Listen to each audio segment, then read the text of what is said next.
Hello mga kamarites! Welcome to my vlog! Mami Ice here!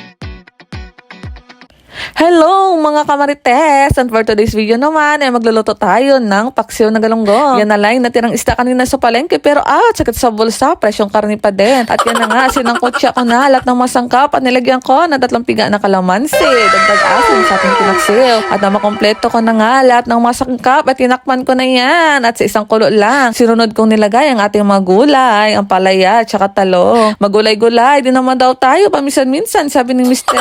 Nang lumakas-lakas naman daw ang ating mga resistensya at may panlaban sa kung anumang sakit at ang maibsan ng mga mantika sa ating pangatawan kasi puro daw karne tayo mula nung pag-New Year. Kaya dito sa isang kawali nagisa ako ng sitaw, gisa-gisa lang din yan. Ayoko na adobo pero naglagay ako ng oyster sauce. Abang-abang na lang mamaya ang ating mga rayuma. At yan na nga, meron na tayong ulam for tonight.